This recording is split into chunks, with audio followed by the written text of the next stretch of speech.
Boa noite, gente. Vamos começar mais um Papo de Mulher. O nosso tema de hoje é Saúde da Mulher, uma questão de direitos. E para falar disso com a gente, eu trouxe aqui para o nosso bate-papo a Suzana Lopes. Suzana é assistente social e mestre em política social pela UF. Suzana, muito obrigada, é um prazer falar com você. Eu estou muito feliz. Principalmente agora que a gente está sendo mais difundido essa questão da mulher, dos direitos da mulher, né, da violência doméstica.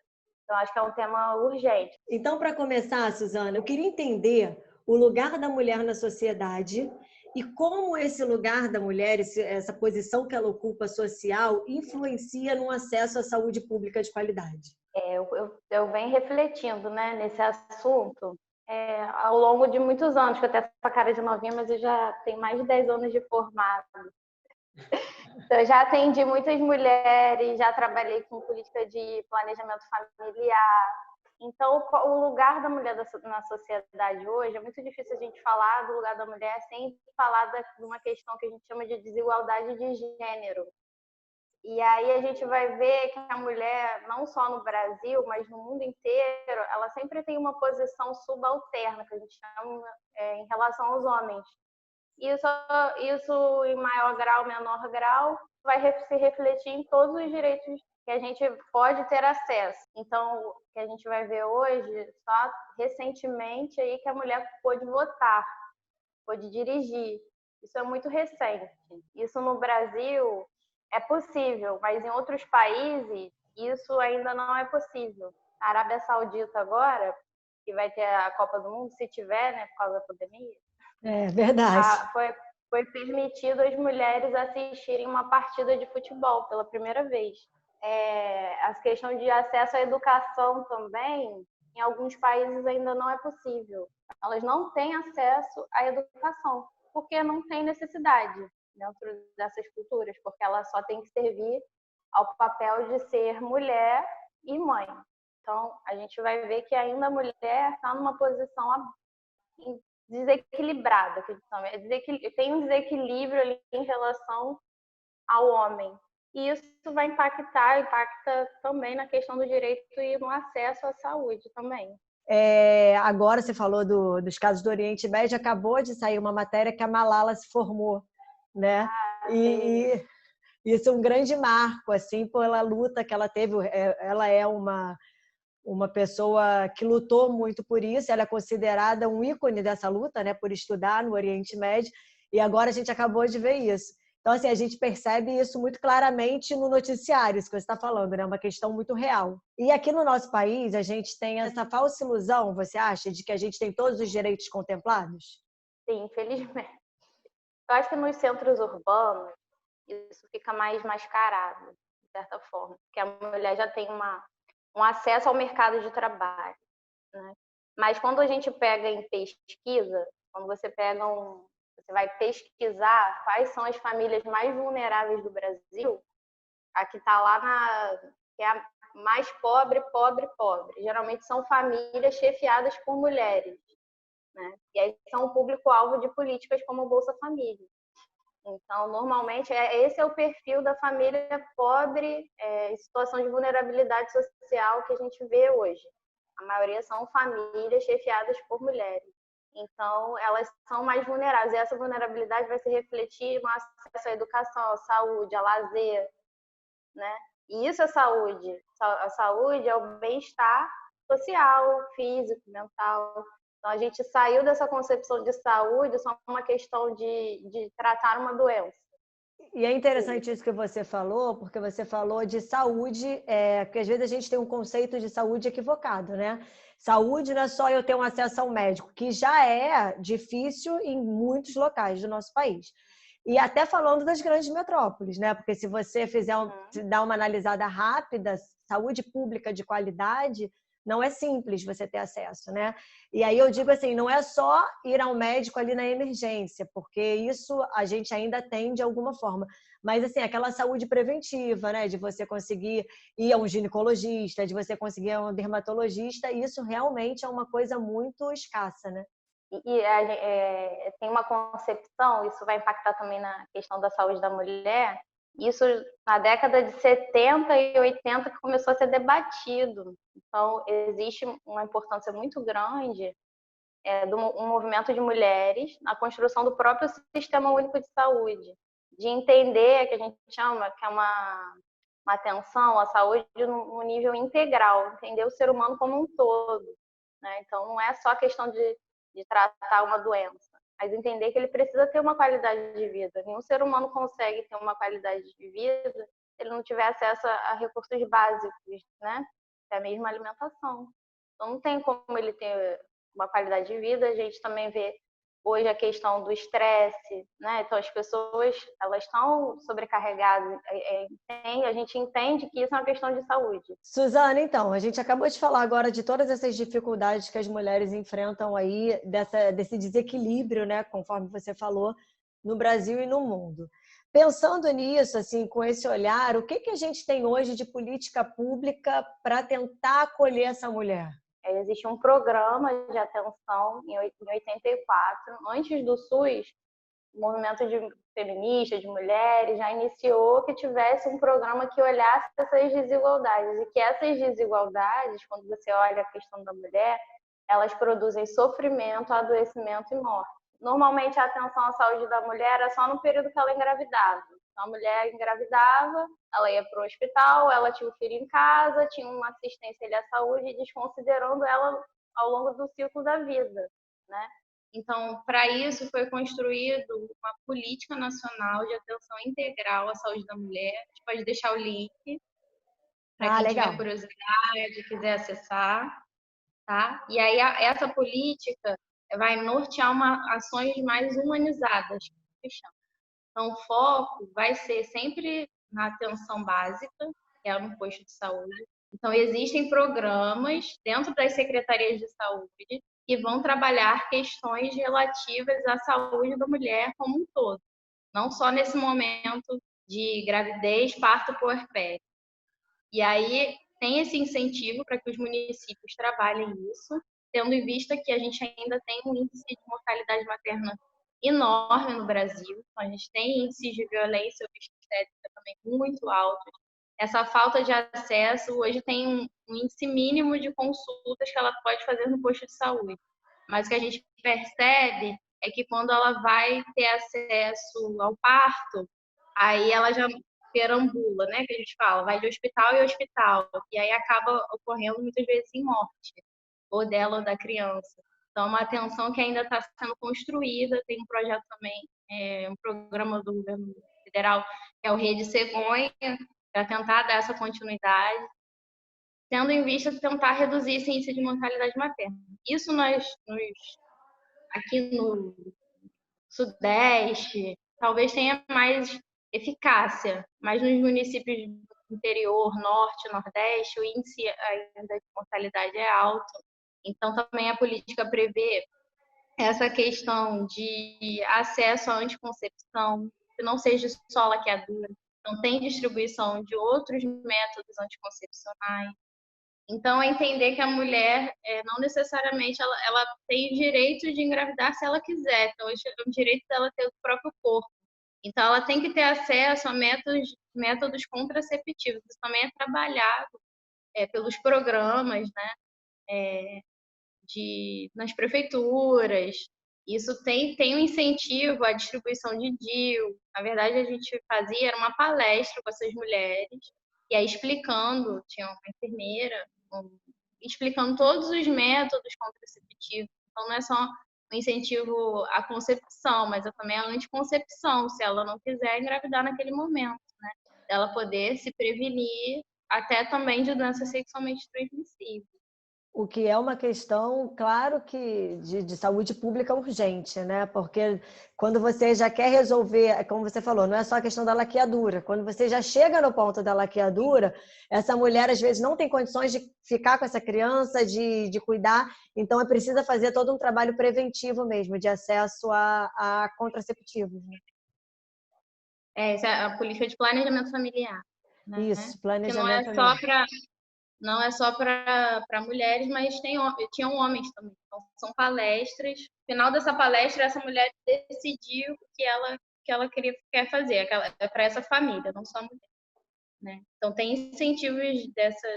Na verdade, a gente fala que ela que é dura, é o que deveria ser menos feito, mas é o que é mais feito.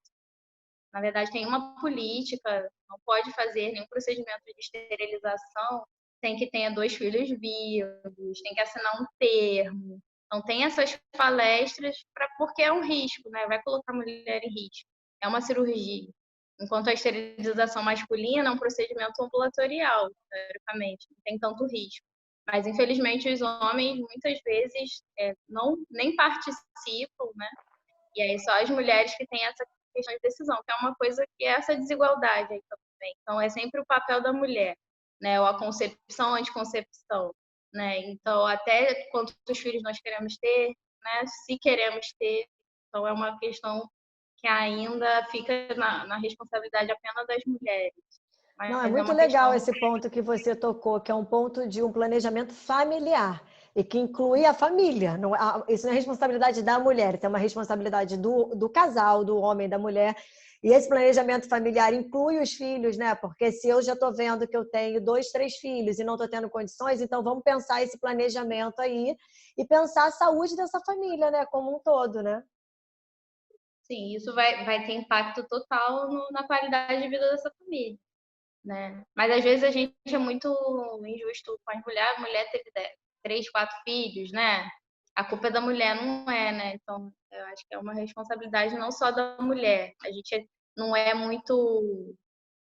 A gente não tem essa que a gente chama de sororidade com essa mulher. Né? Então, trabalhando com essas mulheres, a gente foi ver que muitas sofrem violência sexual. E elas têm que ficar naquele casamento porque é a forma que elas têm de viver, de comer, de se alimentar. Então, muitas vezes a gente julga essa mulher e a gente não entende. Acho que as mulheres, a gente acaba assim, entrando num conflito de a mulher não entender a outra mulher, mas a gente tem que começar a entender essa outra mulher. E não é só responsabilidade dessa mulher, né? Então, tem esse papel do homem, que é essa questão desigual, que o homem acaba não sendo nem responsabilizado. Então, a política vai também nortear ações para atenção à saúde de adolescentes, né?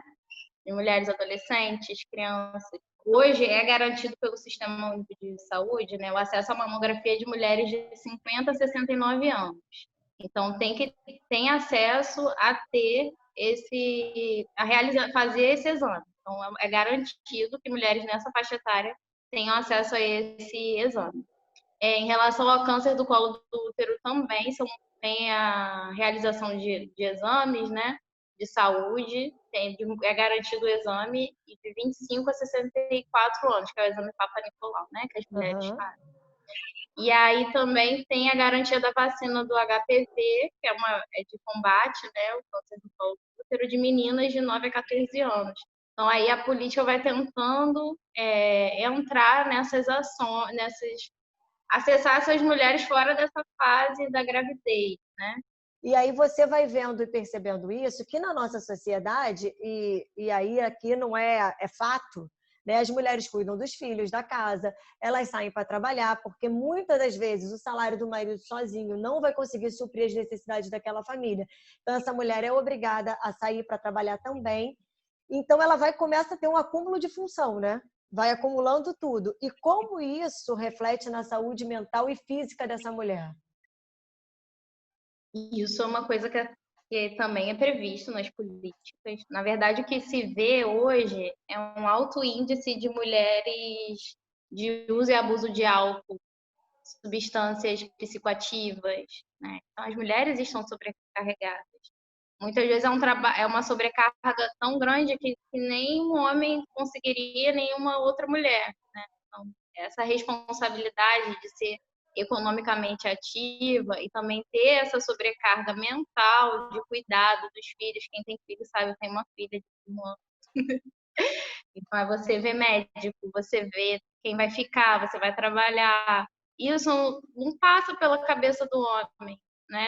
É uma responsabilidade que ainda está na mulher. Eu falo com meu marido que ele é muito legal, mas ainda falta muito. E porque não tem na verdade, é o que a gente foi educado socialmente para ser, né, de dar conta de tudo. Então, as mulheres hoje elas não têm uma dupla jornada de trabalho, é uma tripla, é quarta jornada de trabalho. Então, as mulheres economicamente ativas, você vê hoje que as mulheres elas têm um índice maior de escolaridade, mas elas ganham menos no mercado de trabalho. Então, as mulheres acabam, elas não estão plenamente no mercado de trabalho, porque elas acabam, às vezes, abrindo mão do seu potencial, né? Do que elas poderiam ser, porque elas dão preferência ao cuidado dos filhos. Não é o homem que deixa o mercado de trabalho, uma pesquisa recente também. As mulheres deixam o mercado de trabalho para cuidar dos filhos, né? Então, a responsabilidade ainda é da mulher. Mas isso é ruim, então tem um índice aí de internações psiquiátricas das mulheres, né? Em relação a essa conjuntura. Às vezes ela é a única responsável economicamente da família, né? Então, na verdade, não tem nem a presença desse pai, é totalmente desresponsabilizado. Então, essa desigualdade entre homens e mulheres, no Brasil ainda é alta, né? Então, vai afetar tanto mulheres ricas como mulheres pobres, porque, na verdade, essa mulher que sai para trabalhar também, ela é responsável de gerenciar quem vai fazer esse trabalho doméstico. Então, ela também vai ter que ver, normalmente vai ser outra mulher, né? Que vai gerenciar aquilo ali. Não vai ser o homem que vai procurar uma pessoa que vai ficar com os filhos, né? Então, geralmente, a mulher, ela mesmo economicamente ativa, ela continua sendo responsável de dar um jeito ali de resolver essas questões. Tem um índice de depressão muito grande, né? Entre as mulheres. Às vezes é tratado apenas como uma doença, então a mulher se medica, né? Mas ela não consegue, às vezes, fazer uma leitura de que estrutura é essa que ela tá vivendo, né? Porque às vezes é isso mesmo, é o dia a dia, viver hoje, trabalhar hoje para comer hoje, amanhã só Deus sabe. Mas isso são questões que a gente tem que falar sobre isso com os homens também. Não uma postura de debate, mas de buscar um diálogo. E as mulheres também, elas são responsáveis muitas vezes pela criação dos filhos, até da gente também não reproduzir esse discurso que causa tanto sofrimento para gente. Eu ia tocar nesse ponto agora com você, que é o seguinte: eu, por exemplo, tenho 2 filhos, 2 meninos. Então, eu me sinto responsável para que eles entendam isso, né? Se a gente não começar socialmente a mudar isso, essa construção, porque a gente vive uma coisa, viveu a nossa infância, enfim, e as gerações anteriores mais do que a gente ainda, uma coisa totalmente equivocada, de que a mulher tinha que dar conta de tudo, esse era o recado, né? Você tinha que ser uma mãe incrível, uma amante maravilhosa para o seu marido, você tinha que ser ótima no seu trabalho. Isso é impossível. Ninguém é ótimo em tudo, ninguém vai dar conta de tudo, né? Não vai conseguir. Até é bom que as mulheres estão ouvindo a gente, não é possível. Às vezes não é possível. Né? A gente vai tentar, mas a gente ainda, eu falo com meu marido que a gente ainda é demais. A gente consegue coisas que a gente fica assim, meu Deus, como eu consegui? Obviamente, isso vai refletir na saúde, né? Você vai começar a ter aquela dor nas costas, aquele cansaço excessivo, né? Que parece que você dormiu e acordou e não descansou. Porque, na verdade, você está sobrecarregada mentalmente com isso tudo, né? Isso, conversando assim com mulheres de 40 anos, você vê que tem um índice de automedicação de medicamentos para dormir. Então, as mulheres hoje, elas são as maiores consumidoras de medicamentos para dormir, psicoativo, por conta do estresse, da sobrecarga, né? Então, a gente já vira uma coisa tão normal, tão natural, que a gente vai aceitando, né? Então, acho que é importante falar disso. Suzana, outra coisa que eu queria entender, por que quando a gente fala saúde da mulher, direito da mulher, a gente fala que é uma luta de todos? Por que é uma luta de todos? Que a gente fala que é uma luta de todos nesse sentido, esses padrões de masculinidade fechado, de feminilidade fechados, estão adoecendo a nossa sociedade, né? Então, para onde a gente quer ir? Até esse homem, que a gente vê muito isso, notícias nessa pandemia, né? De homens que cometem suicídios porque acham que não vão conseguir sustentar suas famílias. Então, tem esse padrão muito fechado de que ele tem que ser o provedor E às vezes tem homens, já atendi assim, meu trabalho assim, homens extremamente endividados que não compartilham com suas famílias, estão sofrendo. Isso vai Não, causar, às vezes, um suicídio, né? Então, esse ponto que você é tocou é muito adoecedor. importante, porque, na verdade, voltamos àquele papo de que é uma questão para todos, né? E do mesma forma que esse padrão fechado de feminilidade, de que a mulher precisa dar conta de tudo e fazer com que tudo aconteça, e dessa mesma forma que essa feminilidade fechada é ruim para a mulher, adoece a mulher, a masculinidade fechada adoece o homem, né? Porque ele tem que prover, ele tem que gerar, né? E ele também não vai dar conta. E ele Ainda também não mais vai na dar nossa conta. sociedade pós-coronavírus, então ele não vai dar conta, né? Então vai ser um trabalho conjunto, né? Do homem, da mulher. Às vezes é uma mulher sozinha. Existem famílias monoparentais masculinas também, menor proporção, né? Mas talvez não são objetos de políticas grandes, como Bolsa Família, porque são menores números, mas existem, né? E eles também sofrem muito. Tem homens que sofrem com essa questão da licença, maternidade. Tem homens que só têm 7 dias de licença, né? Então não existe nenhum incentivo, nem ainda. Olha como a gente tinha que avançar. Eu fiquei pensando nisso. Falei, gente, era para. Existem países que você pode compartilhar esse tempo. Uhum, Então, ficaria um dividir, tempo né? e dividir esse tempo. Existe uma políticas muito mais avançadas que a gente pode ainda chegar. Isso que eu falo, o Brasil a gente avançou muito em relação ao país de Oriente Médio. Sim, a Índia também, a África, mas a gente ainda tem muito a avançar, mas aí é um longo debate, né? E aí vai envolver também homens. E a gente quer que seja uma sociedade melhor para homens e mulheres, por isso que é uma luta de todos.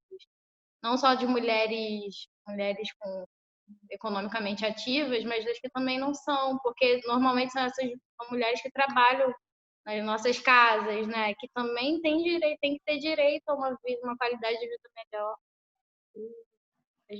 Todo mundo É, está envolvido. o processo começa, ele avançou, como você disse, ainda tem muito para avançar, mas a gente começa a perceber o quanto, até na política pública, por exemplo, maternidade é da mulher, a licença maternidade é da mulher, né? Obviamente a mulher tem ali, não tem jeito, isso é natural, foi Deus que fez assim, né? A gente carrega o filho, tá com a gente, e a gente vai dar mamar.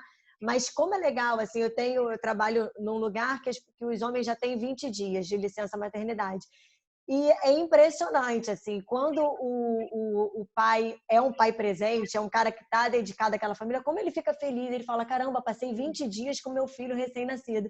E eu penso que o quanto essa mulher em casa ficou feliz, porque é muito difícil o puerpério, você sozinha com uma criança. Então é isso mesmo que você falou, né? Avançar nessas políticas públicas para abranger mais gente. E tem homens também debatendo isso. Acho que os homens, eu acho que tem um lado bom da feminilidade, que é esse cuidado dos filhos, né?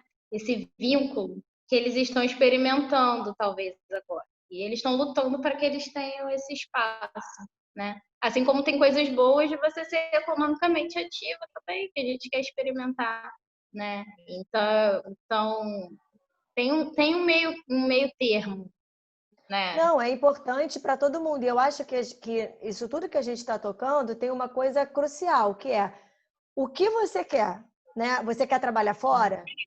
Ok, lute para trabalhar fora. Você quer ficar em casa? Ok também, né? E isso não vale só para a mulher, isso vale para a mulher e para o homem. Por que não? Por que causa tanta estranheza para a sociedade se o marido vai buscar a criança na escola, sabe? Nossa, quem vem buscar todo dia é o pai. E tem homens debatendo isso. Se o pessoal tiver interesse, procurar na internet, né? Tem um conceito que se chama masculinidade tóxica. Os homens estão adoecendo, eles estão sofrendo, né? Isso não é bom para os homens, né? Então, ter vínculos, criar um vínculo com a sua família, com a sua esposa. Isso é muito cristão, né? Muito cristão, né? Não, Então, sem dúvida. isso traz saúde para mulheres e homens, né? Então, também de um homem ver a sobrecarga que essa mulher tem, né? De aprender a cozinhar, né? Então, isso ameniza sofrimento, né? Esse compartilhar. Acho que eu pensei assim, em formas de falar aqui, como que a gente pode fazer isso, trabalhar essa sociedade ali no nosso dia a dia, né? Ótimo. Como que a gente pode? Eu acho que é isso. Eu acho que primeiro é não entrar em debate, né? Então, quando as pessoas têm uma concepção muito fechada, normalmente eu ouço, mas eu não vou entrar em debate, porque as pessoas já têm aquele ponto de vista. Mas eu acho que é sempre importante nesse espaço que abrir um diálogo, fazer as pessoas pensarem. Então, quando você vê uma pessoa disposta a querer pensar, né, seja um homem ou uma mulher, conversar, né, fazer pensar sobre essa realidade que a gente está vivendo. Então, acho que a gente também pensar que criação de filhos, que a gente está, o que a gente está produzindo e criar os filhos, já que ainda é uma responsabilidade feminina, né? O que a gente está colocando, né? Eu acho que tem um medo muito grande, né? As pessoas têm medo dessa palavra gênero. Queria dizer para as pessoas que eu estudei gênero é um tema importantíssimo para as mulheres, né? Que vai pensar exatamente esse lugar, né? E não é uma questão, as pessoas têm medo assim, então é todo direito para a mulher, nenhum para o homem. Não é uma disputa. O que a gente está buscando é uma questão de justiça social, entendendo que isso é uma coisa extremamente ruim para homens e mulheres, é adoecedor. Se a gente continuar caminhando nesse caminho, a gente vai ter famílias totalmente destruídas, né? Não vão mais. As meninas hoje não estão sendo criadas para ser donas de casa. As meninas estão sendo criadas para entrar no mercado de trabalho. Então, se você tiver um homem talvez muito resistente, isso nunca vai dar certo, né? Então, eu acho que a gente está caminhando uma sociedade mais justa, mais igual, né? Importantíssimo isso que você falou. Que a gente está adoecendo num todo, né? E acho que as pessoas têm muito medo da palavra feminismo. Oh, meu Deus, parece um bicho de sete cabeças. As mulheres querem dominar o mundo. E também do machismo, né? Porque a gente fala isso, e entender, assim, às vezes a gente fala uma crítica muito pesada, fulano é machista, mas fulano tem uma construção machista desde que ele nasceu. É muito difícil não ser machista quando você tem uma construção machista a vida inteira, né? E também não tem que ter medo do feminismo, né? Acho que é legal isso que você falou. A gente tem que juntos entender uma sociedade mais justa, mais igual, né? E unir esses objetivos, né? Mas às vezes é uma questão de equilíbrio em todas as camadas da sociedade, né? E o Brasil ainda é um país, eu peguei alguns dados aqui, na verdade, hoje a gente é o quinto país com mais mortes de mulheres, né? Então, no mundo inteiro tem trocentos países, né? E a gente está ali no quinto lugar. E isso é um índice de saúde pública que mostra que ainda tem muita desigualdade, né? Quando a gente vê que ainda a gente está muito ainda, a gente precisa avançar muito nesse debate. O Brasil também é o segundo país que mais faz cesárea, né? Então, o nosso índice hoje, vou botar todos os links aí para te mandar, se o pessoal quiser ver, Manda né? sim, porque a Então, gente quer, a gente vai colocar aqui embaixo. o nosso índice é de 55,5%. O índice recomendado pela OMS de cesáreas é 10 e 15%. Né? Então, muitas vezes as mulheres não decidem sobre o seu corpo, essa coisa médica de tentar botar ali, a decidir por ela. Então, a gente ainda tem ainda um caminho de debate que é muito importante, a gente tem que falar disso. E aí tem essa questão também, que mundo que a gente quer deixar, né, para as mulheres. Então, as mulheres estão morrendo. E uma coisa que eu queria falar também, vou deixar outro link aí, o Brasil tem um alto índice de mortalidade materna, como a gente já falou. Então, até a gente tem uma meta aí de reduzir esse índice, só que o Brasil ainda tem um índice extremamente alto e 92% dessas mortes são de causas evitáveis, né? Então, às vezes, é uma mulher que sofre violência, que aí ela fica desesperada, comete um aborto. Então, não adianta, às vezes, a gente pegar esses assuntos e colocar embaixo de um tapete e fingir que não existe, né? Então, tem mulheres morrendo. Eu acho que o fim desses padrões fechados é a morte, né? E as políticas, as pessoas falam assim, não tem política para os homens que cuidam das crianças. É porque no campo geral, as políticas são feitas, a gente chama de um quantitativo que tem uma maioria, né?